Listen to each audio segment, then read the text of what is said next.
How many times have we said, what would we do? What would we do without the school? What would we do without them? People we've met through the school. I don't even know how many times we've said that. Regularly, often. Like he said, it's more than just glorified babysitting. They're there to like take care of your kid and teach your child and help them and all of that, but they do it with the whole family, you know? It's all of us. They get to know all of us. They ask about all of us. And they volunteer time. We've had so many of them volunteer time outside of school because they care about Noah and they know maybe he's having a hard time or our family's going through something rough. It's invaluable. I don't know how we would have gotten through some of the times without the place and the people there. We talk a lot about when we say what would we do without Clear Horizons. The people that really care about him. Some of our dearest friends now. Former teachers. We're former teachers. I took him to someplace to have him assessed just to see what services we might be able to get through the regular school district. And that was one of those kind of defining moments for me because I took him in and they asked him all these questions and tried to get him to do all these things, and I was sitting there saying, well, yeah, he actually can do that. He does that at home. They ignored everything I said, and they were just writing down what they saw in that moment. And so that was only probably a month or a month and a half before I heard about Clear Horizons, and we took him over here to be looked at, basically assessed to see if it would be a fit for him, and it was the complete reverse experience.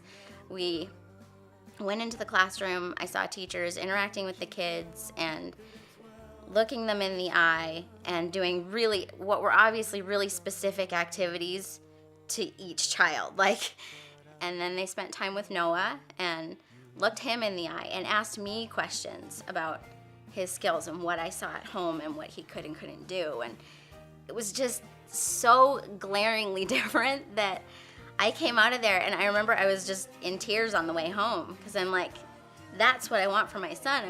I want people that see him and not just this list of criteria or questions, that see my boy, that he's this whole person and he's got a personality and likes and dislikes and talents. And within probably the first 10 minutes I was there, that's what I got at school. And I just went home praying that he would get in. It's impossible to describe how hard it is. It's also impossible to describe how great it is too. It's impossible for people to understand that,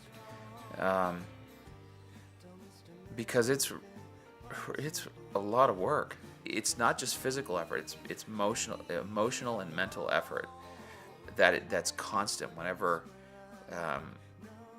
he's around. So part of the thing that Clear Horizons does is it does give you a break, but knowing that he's with competent people who love him, there's an emotional break there that's enormous.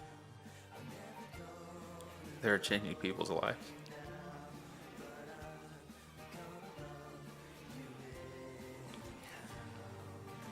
Because we couldn't do it.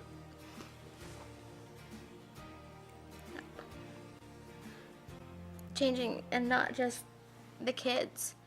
It's their families. It's their extended families. It's everybody that child comes in touch with. And the fact is, with the number of kids that have autism and that number growing all the time, it's going to hit someone's family at some point. Everyone's family is going to be touched by it in some way.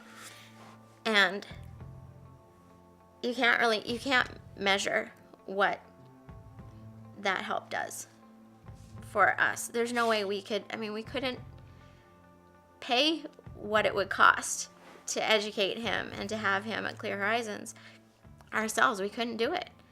And I shudder to think where he would be and where we would be if there hadn't been people that had done that. If there hadn't been somebody who stepped up and said, yeah, I can help out with that. It's life-changing, and not just that moment that they decide to give the school some money, but forever for that person and for their family. You can't measure it.